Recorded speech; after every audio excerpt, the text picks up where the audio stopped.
안녕하세요. 오늘도 사연 살롱을 찾아주셔서 감사합니다.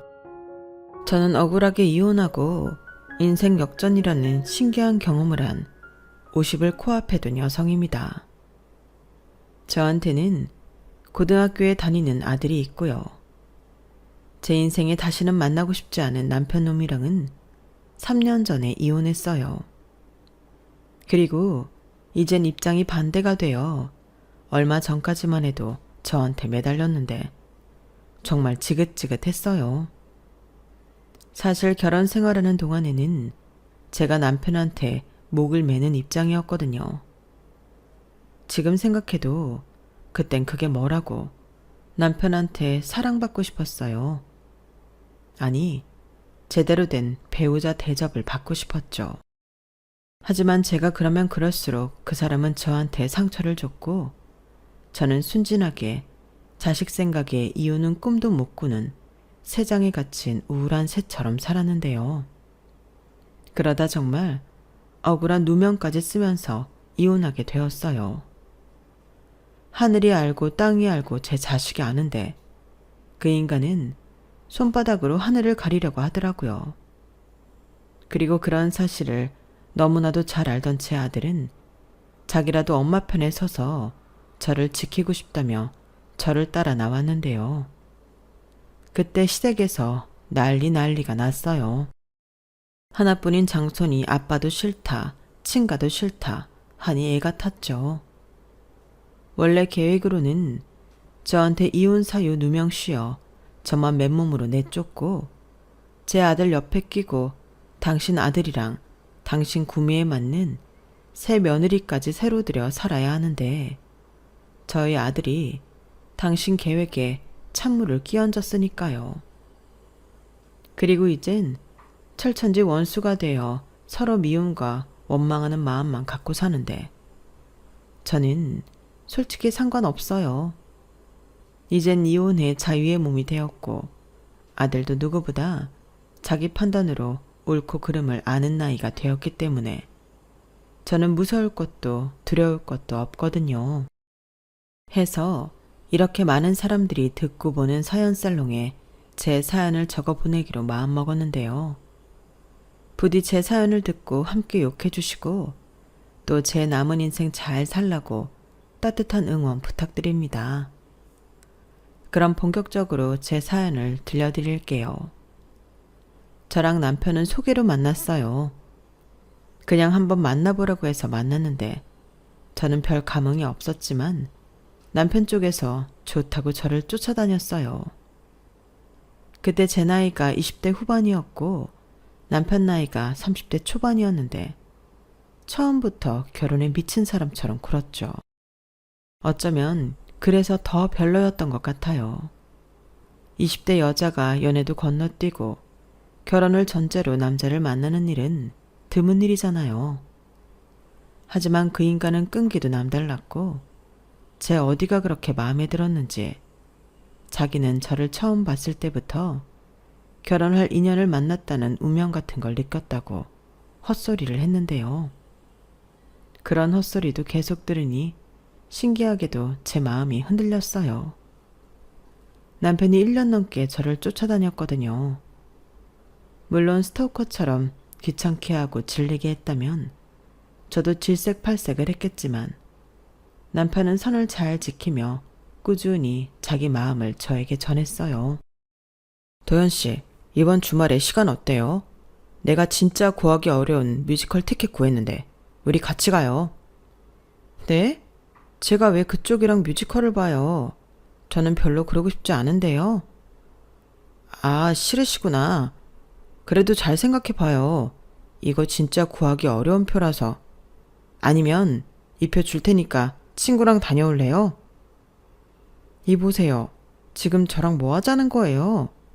어렵게 구했다는 표를 보지도 않고 저를 준다고요? 왜요? 왜긴요. 좋아하니까 그렇죠. 설마 아직도 그걸 모르는 건 아니죠? 내가 이렇게 계속 도연씨 좋다고 하는데. 그럼 저도 묻겠는데요.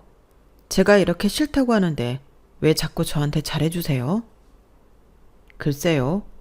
포기할 수 없을 정도로 너무 좋아서? 이런 말 이상하게 들릴 수 있겠지만 좋아하는 건 제 마음 아닌가요? 도연 씨 귀찮게 하지 않을게요. 저 좋아해달라고 조르지도 않을게요. 그냥 좋아하는 사람 좋아하게만 해주세요. 그 정도는 되잖아요. 아니, 그쪽은 결혼하고 싶은 거 아니었어요? 맞아요. 그런데 아무랑 결혼하는 거 아니잖아요. 저는 좋아하는 사람이랑 결혼하고 싶어요. 그리고 부담스럽겠지만 지금 제 마음은 도연 씨가 그런 사람이고요. 그래서 저는 계속 기다릴 거예요. 물론 도연 씨가 싫다면 어쩔 수 없는 거고요. 아마 저 때부터 제 마음이 정말 조금씩 움직였던 것 같은데 시간이 반년이 넘어가고 나서부터는 제 주변 사람들 중에 남편의 존재를 모르는 사람이 없었어요.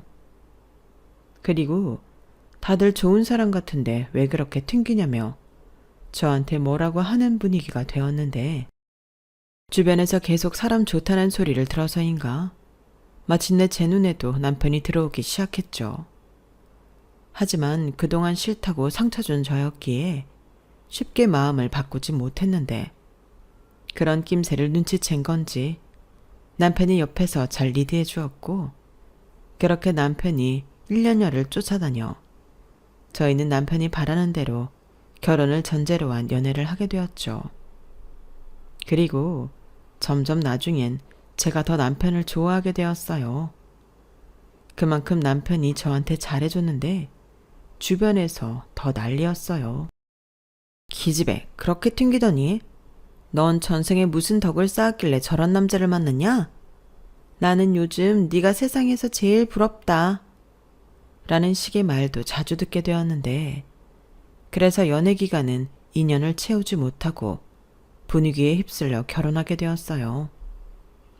그렇게 결혼하고 1년 정도는 여느 신혼부부들처럼 깨볶고 꿀 떨어지게 살았는데 제가 임신을 하고 점점 살이 찌기 시작하면서부터 남편의 태도가 미묘하게 변하기 시작하더라고요. 처음엔 기분 탓이라고 생각했어요. 임신하면 하루에도 12번은 기분이 좋았다 나빴다 또 예민했다 하니까 제가 이상하다고 생각했는데 나중에 아이를 낳고 보니 제가 느낀 점이 다 맞더라고요. 그리고 진짜 결혼하고 너무 싫고 힘들었던 점이 있는데 그건 바로 시어머님의 이상한 아들 사랑이었어요. 자기 아들은 기관지가 안 좋다며 꼭 당신이 끓인 물만 마셔야 하고 또 속옷 같은 건 자기가 가져가서 삶아 빨아 다리미질까지 해오시는데 진짜 별나고 이상했어요. 생각해보세요. 제 남편 속옷을 아내인 저도 있는데 시어머니가 일주일에 한 번씩 오셔서 가져가서 빨고 또 가져오신다는 게 해괴하잖아요. 거기에 그걸 또 모아놔야 하는 저는 그게 비위생적이고 비위도 상한다고 생각하는데 시어머니는 그런 저와 정반대의 생각을 하시더라고요. 오히려 너는 좋지. 내가 널 시키는 게 아니고 내가 하는데 네가 싫을 게 뭐니? 라고 하셨는데 솔직히 저는 그냥 저한테 시켰으면 좋겠다고 생각했어요. 제가 사랑하는 남편 속옷인데 귀찮아도 삶아서 다리미질 할 수 있죠. 그런데 시어머니는 그걸 저한테 시키지 않고 당신이 하니 당신은 오히려 좋은 시어머니라고 착각하고 사셨는데 그렇게 아들만 챙기고 또 생각하니 문제가 안 생길 수 없었어요. 그렇게 소중하고 사랑하는 아들이면 그냥 결혼시키지 말고 당신이 평생 끼고 사시지. 왜 괜히 장가를 보내서 엄한 남의 집 딸을 불편하게 하는 건지. 저도 시어머니와 사이가 좋을 수 없었어요. 처음에는 그럼에도 불구하고 시어머니 신이 잘해드리고 싶었고 또 예쁨이라는 것도 받고 싶었는데 저희 시어머니는 오히려 불만만 많더라고요.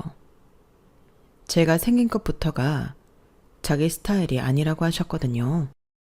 당신은 동글동글하고 순한 강아지상이 좋은데 저는 까탈스럽고 표독스럽게 생겼대요. 그때 남편이 무슨 말을 그렇게 하냐며 자기는 제가 이목구비가 이국적이고 또 시원시원하게 생겨서 좋다며 제 편을 들었는데 제가 자기 아들 홀린 구미호라며 저를 더 싫어하시더라고요. 그런데 제가 임신하고 살이 찌니 시어머니도 저를 관리도 못하는 게으른 사람으로 생각하셨고 시댁 분위기 자체가 시어머니와 남편 위주로 흐르다 보니 저는 점점 개밥의 도토리 신세가 되었어요. 그러다 제가 아들을 낳으니 신기하게 제가 낳은 아들은 또 당신 손자라며 그렇게 예뻐하고 챙기는데 희한한 사람이라고 생각했죠.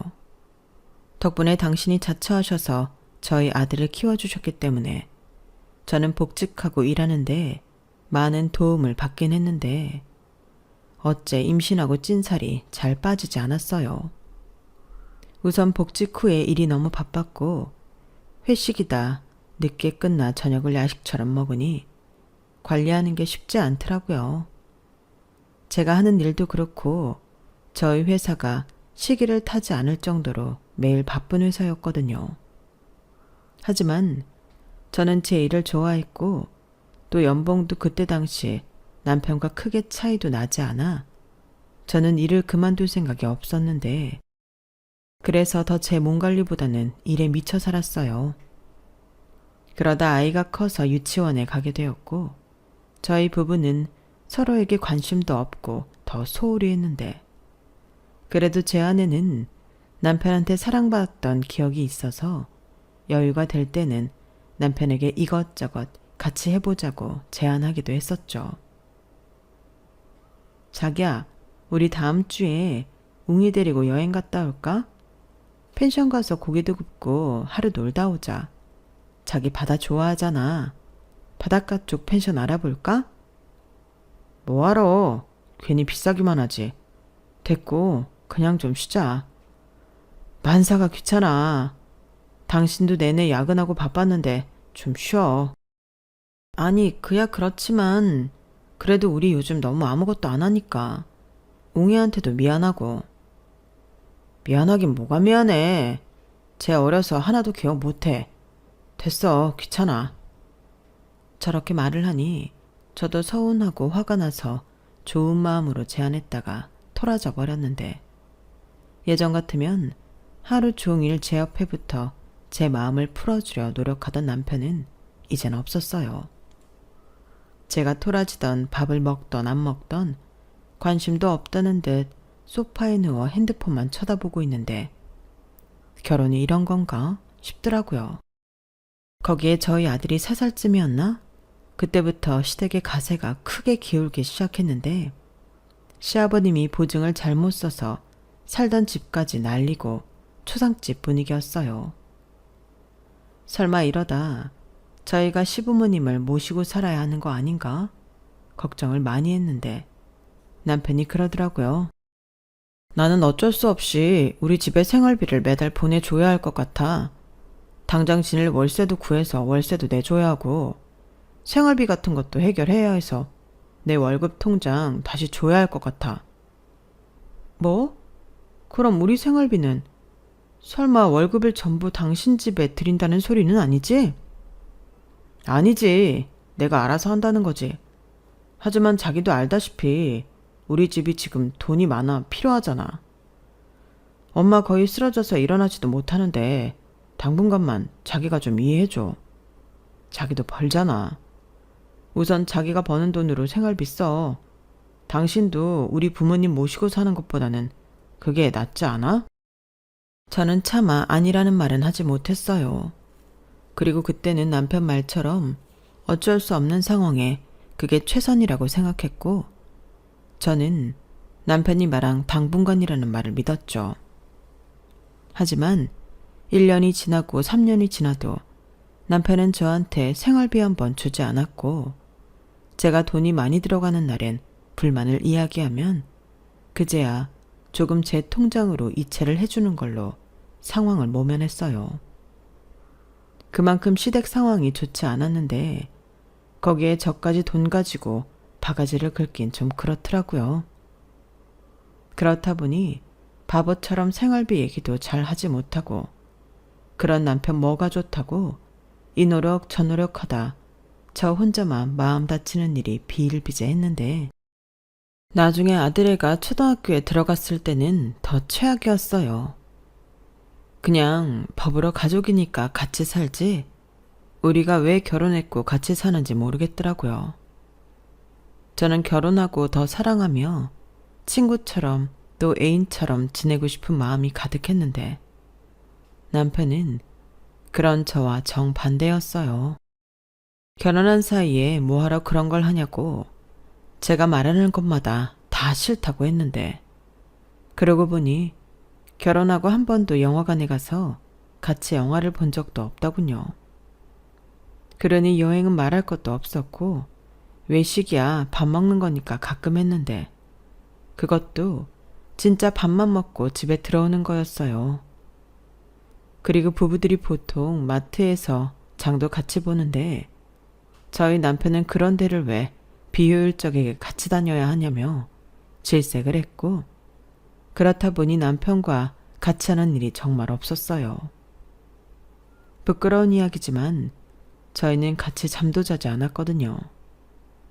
남편은 대부분 거실 소파에서 TV 리모컨과 핸드폰을 끌어안고 살았고 저는 아들아이와 또 나중엔 안방에서 제 시간을 보내다 잠이 들곤 했거든요. 그리고 성격상 그냥 시간 보내는 걸 별로 좋아하지 않던 저는 나중에 은퇴하거나 불미스럽게 회사를 그만두게 될 때를 대비해 자격증 같은 것도 따고 싶었는데 그래서 시간을 내서 바리스타 자격증도 따고 미장 기능사 자격증도 공부해서 땄어요. 그러다 보니 저와 남편은 점점 더 왜 같이 사나 싶을 정도로 서로를 소 닭 보듯 하며 정말 중요한 것이 아니면 공유도 하지 않고 살았는데 그러다 내가 뭐가 아쉬워서 이렇게 살지? 라는 소위 말하는 현타가 왔어요. 그땐 정말 남편이 꼴도 보기 싫고 이렇게 사는 제 자신이 불쌍하다 못해 바보 같아 보였는데 그때 혼자 슬며시 이혼이라는 두 글자를 생각해 보긴 했어요. 하지만 그러면 이혼 가정에 커야 하는 아들 생각에 그러고 싶은 마음은 쏙 사라졌는데 그저 이러지도 저러지도 못하는 제가 답답했죠. 그리고 TV에서든 아니면 주변에서든 남편과 사이가 좋아 보이는 여자를 보면 그게 마냥 부러웠는데요. 그게 저 아니면 안 된다고 목을 매던 남자였는데 제가 이렇게 살 줄 누가 알았겠어요.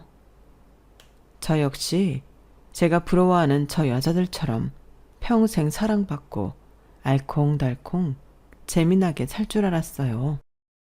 하지만 제 현실은 그것과는 반대였고 서운한 마음도 시간이 지나니 무뎌져 저 역시 남편을 내 아이에게 성을 물려준 아빠이고 있어도 잘 못 느끼는 공기 같은 사람이라고 생각했는데 어느 날부터는 남편은 집에서 밥도 먹지 않고 잠만 자는 것 같았어요. 그러니 제가 생활비 부족하다고 하면 나는 집에서 밥도 안 먹고 쓰는 것도 없는데 왜 나한테 생활비 얘기를 해? 자기가 좀 아껴. 라고 무책임하게 말했는데 저희 집 대출금 이자도 제가 내고 있었어요. 대출금은 남편이 받았는데 어찌됐든 저희 가족이 생활하고 있으니 그것도 생활비라며 제가 내게 되더라고요. 처음에는 내가 왜 그것까지 부담해야 하나 안 내려고 했는데 부부 사이에 그런 걸로 신경전하기 싫었어요. 그렇다 보니 꽤 오랜 시간 동안 저는 남편한테 돈 한 푼 받지 않고 제 돈으로 모든 걸 해결했고 남편은 자기 돈으로 시부모님 챙기며 자기 용돈과 자기 카드값을 해결하며 살았는데 딱 한 가지 좋은 점도 있긴 했어요. 시댁집이 기울면서 시어머니가 저에게 시댁에 오라는 말을 하지 않으시더라고요. 그리고 남편도 자기 부모 챙기라는 말을 하지 않았는데 명절 때 같은 날은 저희 집에서 대충 한 끼 드시고 가는 정도였어요. 저희 시댁은 차례를 지내지 않으시거든요. 그래서 시댁 스트레스는 받지 않게 됐는데, 그래도 여전히 시어머니와는 사이가 좋다고 할 수도 없었어요. 시어머니는 여전히 제가 하는 모든 일이 못마땅하셨거든요. 그러나 저는 그것도 그러든지 말든지 했어요. 결혼 생활 짬바가 있으니 그런 점 같은 건 무시할 수 있겠더라고요. 그리고 시어머니는 여전히 손주 사랑이 지극하셔서 잠깐 오시더라도 그렇게 제 아들을 챙기기 바쁘셨는데 그건 싫지 않았어요. 만약 제가 낳은 자식이라고 제 아이한테까지 저한테 하듯 하셨다면 더 빨리 이혼 생각을 했을지도 모르는데 그냥 그때까진 저 하나만 참고 살면 별 문제가 없다고 생각했어요. 어찌됐든 표면적으로는 문제가 없는 집이자 부부였으니까요.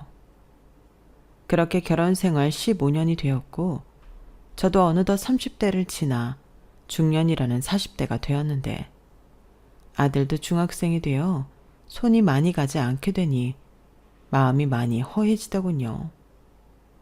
여전히 저는 남편과 무늬만 부부이자 가족일 뿐 서로에게 관심이 없었고 각자 알아서 사는 사람이 되어 상대가 뭘 해도 시큰둥했는데 그렇게 살다 보니 제 인생이 허무하게만 느껴졌어요. 원래는 일을 좋아해서 직장 생활 하는 데는 불만이 없었는데 그때는 일도 그다지 재미있지 않고 이 눈치 저 눈치 보며 일을 하다 보니 정신적인 스트레스도 이만저만이 아니었는데요. 직장 생활이 다 그런 거겠지만서도 이렇게 살다가는 제 미래엔 아무것도 없을 것 같았어요. 적어도 저는 무엇을 하든 재미있고 보람 있는 일을 하고 싶었거든요. 그래서 뭘 하면 다시 재미나게 살 수 있을까 딴 생각을 많이 하게 되었고 자격증도 있으니 카페를 차려볼까 이런저런 고민을 했는데 저는 미장일에 더 관심이 가더라고요. 어쩐지 몸을 크게 또 많이 쓰니 운동도 되는 것 같고 여러 사람들과 함께 일을 하니 거기서 또 즐거움도 있을 것 같았는데 그러다 우연하게 같이 미장 자격증을 딴 동생에게서 시골 촌집은 리모델링하는 프로젝트에 대해 듣게 되었어요. 언니, 거리가 좀 있긴 한데 거기 폐가들이 많아서 지역 사업으로 카페도 만들고 문화공간도 만들어요. 주말이나 언니 시간 있을 때 가서 일손 도와주면 많지는 않지만 교통비 정도는 받을 수 있으니까 가서 재능 기부 좀 해요. 저는 지난주에 다녀왔는데 너무 재밌던데요. 그래서 다음 주엔 3일 휴가 내고 아예 주말 붙여서 다녀오려고요. 언니도 같이 가요. 저보다 10살이나 어린 동생이었는데 그 친구는 미장과 도배 같은 일을 아예 업으로 하고 있었어요. 그러면서 마을 살리기나 공간 리모델링 하는 지역 사업이 있으면 찾아서 재능 기부를 하고 있었는데 하도 일손이 딸리다 보니 제 생각이 났다며 연락을 한 거죠. 그리고 타이밍도 좋게 제가 다른 일을 해보고 싶다고 생각할 때 연락이 왔고 일단 금요일만 휴가를 내고 1박 2일로 프로젝트에 참여하겠다고 했는데 가보니 마을이 꽤 넓더군요. 예전에는 사람들이 많이 살았다며 흰머리가 듬성듬성하신 동네 어르신이 이야기를 하시는데 요즘 사람들이 찾아와서 북적이니 너무 좋다고 하셨어요. 게다가 저보다 어린 사람들이 대부분 일을 하고 있었는데 아무리 자격증이 있다고 해도 저는 초보자일 뿐이었죠. 일손을 돕는다기보다 제가 방해가 되지 않으면 다행이었어요. 그러다 저랑 같이 합을 맞추며 일을 하게 된 딱 봐도 저보다 어린 청년이 있었는데 그 친구가 저를 많이 배려하고 도와줬죠. 이것저것 알려주는 것도 많고 칭찬도 많이 해주니 저는 신나서 일을 했어요.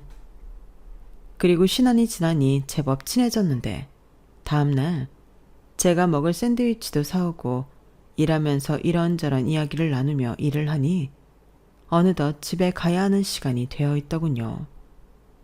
그 친구는 일요일까지 여기서 일을 하고 서울로 올라간다고 했는데 서울에서 미술학원을 운영하고 있다고 했어요. 어쩐지 손이 참 곱고 섬세하다 생각했더니 다 이유가 있었더라고요. 그리고 다음에는 언제 오냐고 자기는 주말에 또 내려올 거라고 했는데 얼떨결에 저도 그러겠다고 말을 해버렸어요. 그게 시작으로 저는 거의 매주 빠지지 않고 주말마다 프로젝트에 참여했는데 시간이 지나면서 공간이 재탄생되고 그걸 많은 사람들과 함께 뿌듯해하고 기뻐하니 점점 그쪽 일에 매력을 느끼게 되었어요. 그러면서 자연스럽게 미술학원을 한다는 그 남자와 꽤 친하게 되었는데 저보다 5살 어렸고 이혼해서 혼자 지낸다고 하더라고요. 그리고 저 역시 결혼했고 중학생 아들이 있다고 이야기를 했는데 맹세코 다른 마음은 없었어요. 그런데 남편은 그렇게 생각하지 않았고 제 핸드폰을 뒤졌는지 제가 그 남자와 주고받은 메시지를 들이밀면서 저에게 화를 내기 시작했는데요. 메시지도 별다른 얘기는 없었어요. 그저 잘 들어갔냐? 다음 주에 또 오냐? 또 오게 되면 연락해라. 그 정도의 메시지였는데 남편은 그것들이 제가 바람을 피고 있는 증거라고 우기더군요. 이게 바람이 아니면 뭔데? 주말마다 왜 그렇게 나가나 했더니 이 새끼 만나러 갔냐? 말 함부로 하지 마. 그리고 나는 분명히 말했어. 주말에 마을 살리기 프로젝트에 가서 미장한다고. 내가 당신한테 톡 보낸 것도 있잖아. 그래서 나더러 그걸 믿으라고? 아, 아니지. 거기서 만나서 눈 맞았냐? 진짜 가지가지하네. 내가 니들 가만둘 줄 알아? 이혼은 물론이고 그 새끼 내가 상간으로 고소할 거야. 남편은 마치 빼도 박도 못한 증거를 찾았다는 듯이 입에 거품을 물고 저한테 소리쳤어요. 그리고 기다렸다는 듯 저더러 자기 집에서 나가라고 했는데 제가 미쳤나요? 여태 대출금 갚은 사람이 누군데 그럴 수 없다고 했죠. 그리고 나는 결백하니 해볼 테면 해보라고 저도 큰 소리를 쳤는데 그러자 남편이 다음날 바로 변호사 찾아가 이혼 소송을 의뢰했더군요. 정말 황당했어요. 누명 쓴 사람의 심정이 뭔지 그때 알았다니까요. 그리고 저 역시 가만히 있을 수 없어 변호사 사무실에 가 상담을 했고 그때부터는 증거도 없는 긴 싸움이 벌어졌죠. 남편은 여전히 제가 주말마다 외도를 했다고 주장했고 저는 증거와 증인 등등을 대동해 남편의 주장을 반박했어요.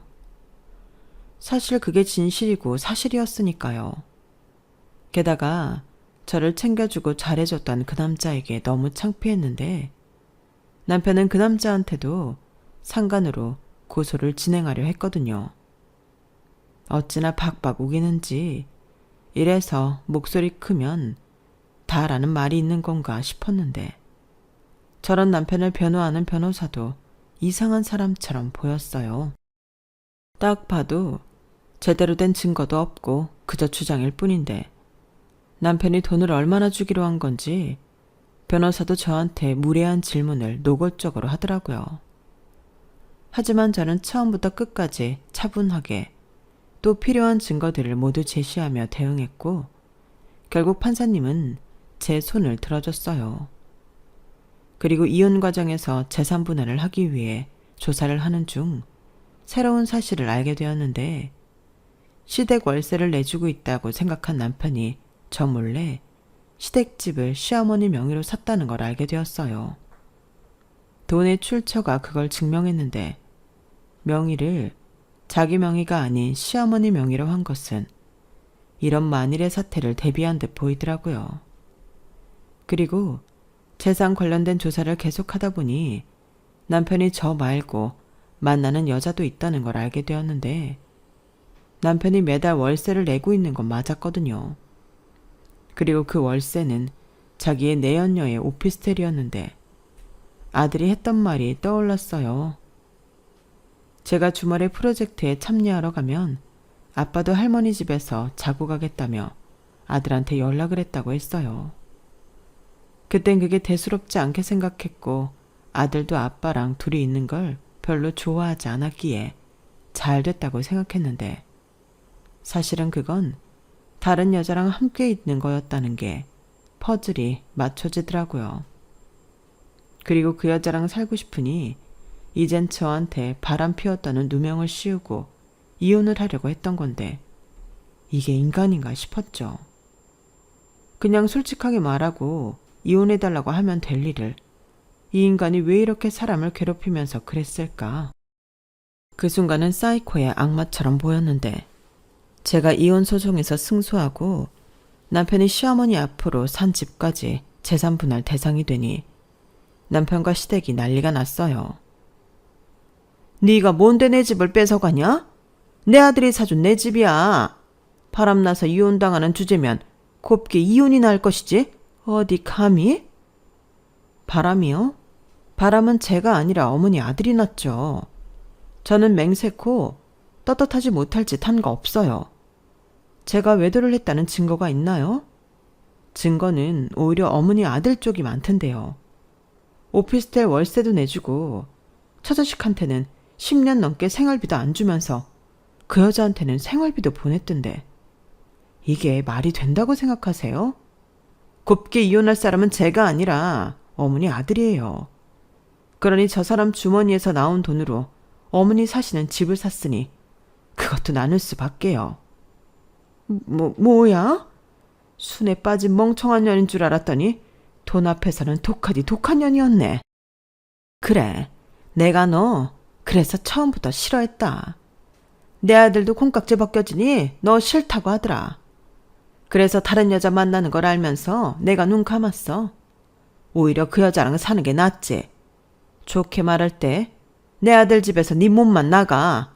내 손자, 내 아들 집 뭐 하나 건드리지 말고 네 몸뚱이 하나만 나가라고.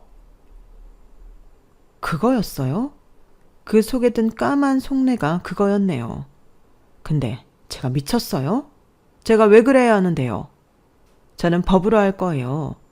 그리고 이렇게 저 찾아와 협박하고 윽박 지르시는 것도 다 증거로 제출할 거니까 그런 줄 아시고요. 어머니 때문에 제가 그 인간한테 위자료를 더 불러도 될 것 같은데요. 야, 증거 있어? 왜? 집에 CCTV라도 달아놨냐? 증거요? 증거는 없지만 증인이 있네요. 잊으셨나 본데 이 집에 어머님이 그렇게 아끼는 제 아들이 있어요. 그리고 어머니 계획대로 제 귀한 아들 그 집구석에 주지 않을 거니까 꿈 깨시고요. 저는 위자료 재산 분할 양육비 뭐 하나 부족한 거 없이 다 뜯어낼 거니 각오하세요. 아, 그래도 새 며느리는 볼 수 있으시겠네요. 네가 진짜? 시어머니는 마치 충격을 받아 쓰러지기라도 한다는 듯 뒷걸음질 치며 쓰러지는 연기를 하셨어요. 그리고 그걸 제 아들이 봐주길 바라며 쭉 찢어진 눈으로 이리 보고 저리 보고 했는데 그걸 보고 저는 코웃음이 났죠. 그리고 아무도 당신의 연기에 반응하지 않자 아이고 앓는 소리를 하기 시작했는데 몸을 비틀비틀하며 끝까지 혼신의 연기를 펼치며 집에서 나가셨고 저는 제가 그동안 생활비뿐만 아니라 집 대출금을 갚고 있었다는 증거들을 토대로 남편이 은닉할 마음을 갖고 시어머니 앞으로 집을 산 것까지 모두 소명했어요.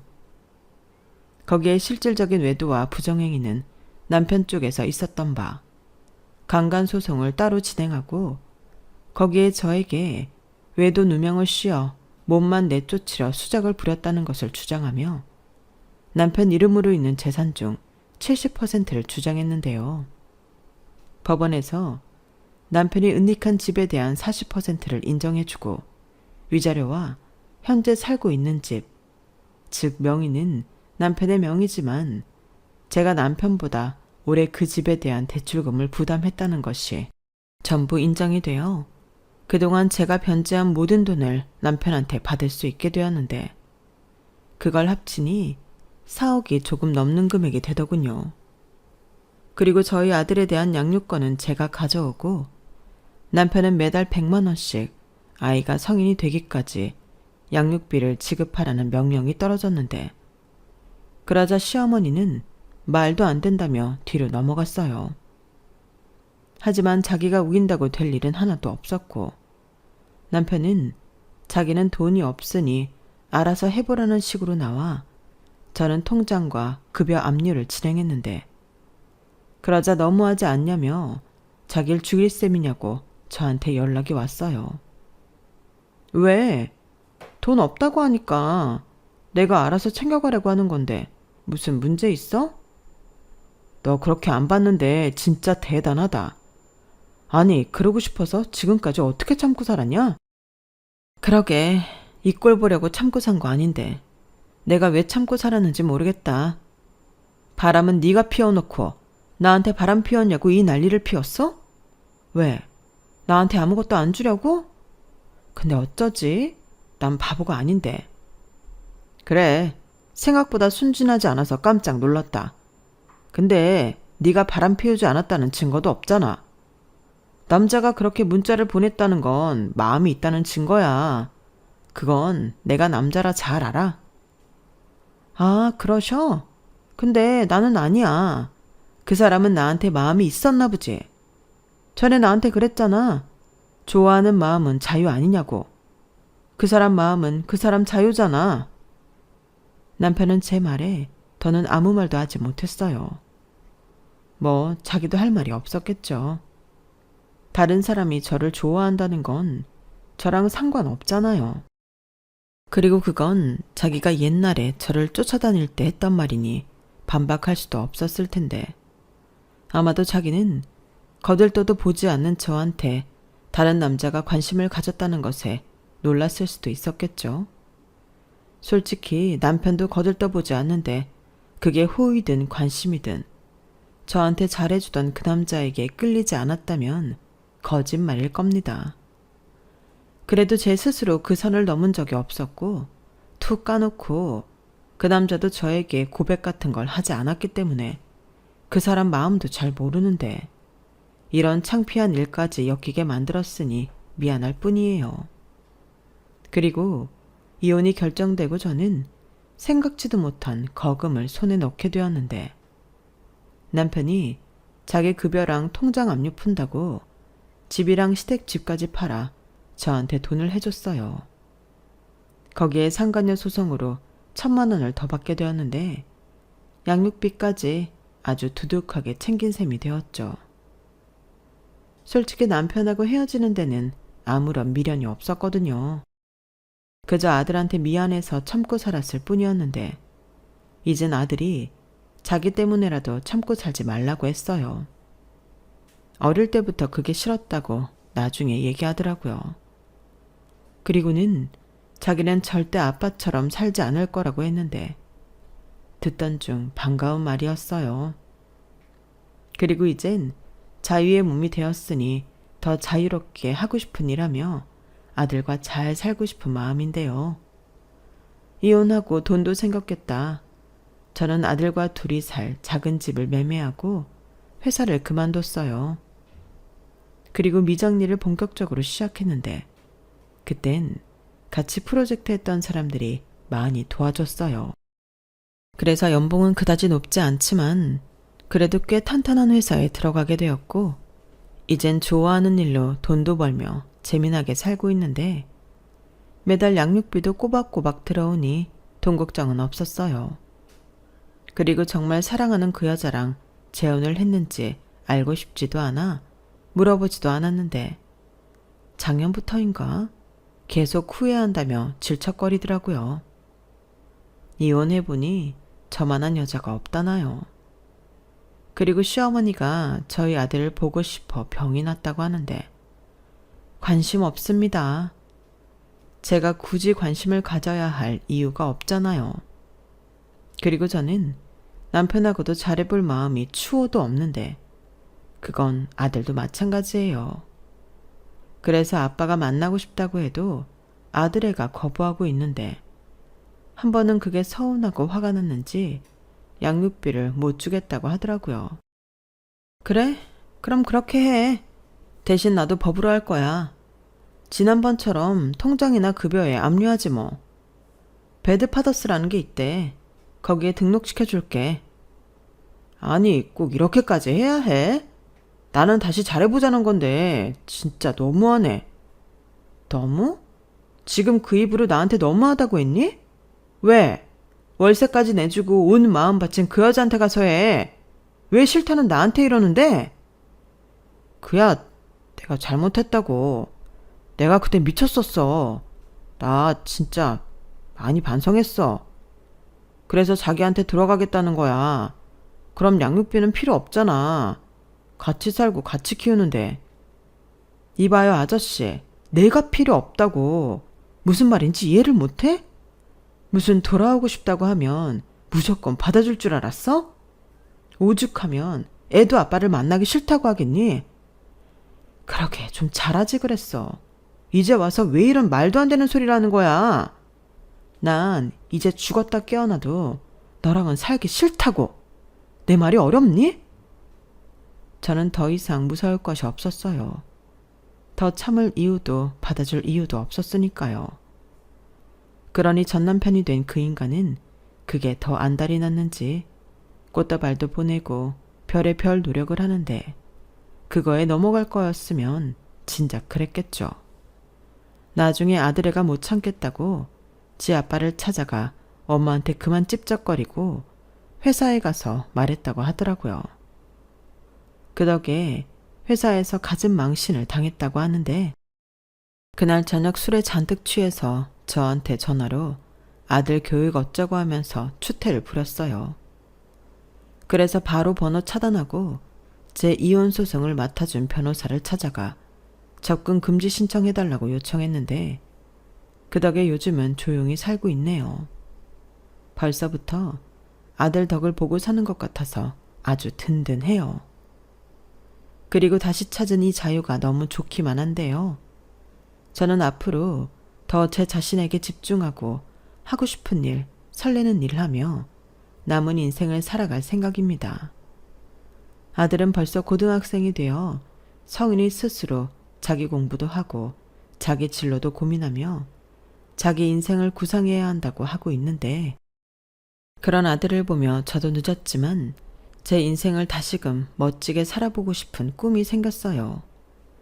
이혼은 흠이 아니잖아요. 그리고 포기하기에는 아직 제가 젊은 것 같은데. 그래서 저는 나이랑 상관없이 미래의 제 자신이 너무 기대가 됩니다. 뭘 하더라도 지금보다 더 성장해 있을 거라고 장담하거든요. 그리고 아들한테 아빠의 빈자리만큼 더 멋진 엄마로 그 빈자리마저 채워주고 싶은데 제 아들만큼은 진짜 멋있는 남자로 키우고 싶어요. 적어도 자기가 선택한 여자에 대해서는 무슨 일이 있어도 책임지는 그런 남자로 키우려고요. 제가 살아보니 겉모습보다 가치관과 생각이 멋있는 사람이 진짜 멋있는 사람이더라고요. 그래서 저도 그런 사람이 되고자 매일매일 노력하며 살고 있는데 이제 곧 50대가 되지만 저는 지금의 제가 더 마음에 듭니다. 그전에는 왜 그렇게 미련하게 참고 살았는지 몰라요. 친정 부모님도 그런 저를 아시고 많이 속상해 했는데 이젠 좋은 게 좋은 거고 참는 게 좋은 것이 아니라는 걸 알게 되었죠. 저를 사랑하는 사람에게 그건 오히려 가슴 아프게 하는 일이라는 걸 이혼하면서 깨달았어요. 그래서 지금은 저를 위해서 또 저를 사랑하고 제가 사랑하는 사람들을 위해서 참지 않고 진짜 행복하게 살겠다고 다짐했는데 행복하려고 돈도 벌고 열심히 사는 거잖아요. 한번 사는 인생 더는 예전처럼 살지 않을 겁니다. 그래서 저는 제 인생에서 가장 잘한 일이 이혼이에요. 이혼이 무슨 자랑이냐고 말하는 사람이 있을 수도 있는데 네, 저는 이혼이 자랑입니다. 심지어 저는 이혼을 당할 뻔한 사람이었잖아요. 그때 저는 제가 왜 억울하게 이혼을 당해야 하나 절대 이혼할 수 없다고 생각했는데 그게 아니었어요. 그건 어쩌면 남편이 저한테 새로운 인생을 살게 해준 기회나 다름없던 거죠. 그게 아니었으면 제가 이렇게 많은 돈을 챙겨 이혼할 수 있었을까요? 그래서 저는 이렇게 생각합니다. 이혼은 하늘에서 저한테 다시 행복하게 살아보라고 주신 기회였다고요. 그리고 그 기회를 절대 놓치지 않을 건데요. 남편 보란 듯이 저 잘 살아볼 생각입니다. 아니, 벌써 너무 잘 살고 있어요. 그에 반면 시댁은 다시 그렇게 위하는 당신 아들 핏 빨아먹으며 남의 집 생활을 하고 있는 모양인데 자업자득이라는 네 글자가 떠오르네요. 저 하나 내쫓고 잘 먹고 잘 살아볼 생각이었는데 앞으로 더 많이 고생하고 지난 날을 후회하며 살아가길 바라는 마음입니다. 적어도 제가 참고 산 시간보다는 더 많이 고생하길 바래요. 그래야 공평하잖아요. 오늘 제가 소개하고 싶었던 제 사연은 여기까지입니다. 이제 남은 인생은 무조건 더 편하고 행복하게만 살 거예요. 부디 제가 원하는 삶을 계속해서 살아갈 수 있길 바라며 여기서 마지막 인사를 드려야 할 것 같네요. 지금까지 제 사연 들어주셔서 대단히 감사드리고요. 여러분들은 저처럼 미련하게 참고 살다 뒤통수 맞지 마시고 자기 자신의 행복을 가장 우선순위에 두는 멋진 인생을 사시길 제가 진심으로 바라겠습니다. 그럼 모두의 행복을 바라며 안녕히 계세요. 여러분, 사연 댓글에 응원과 현명한 조언 부탁드려요. 좋아요와 구독은 저에게 큰 힘이 됩니다. 오늘도 좋은 일 가득하세요.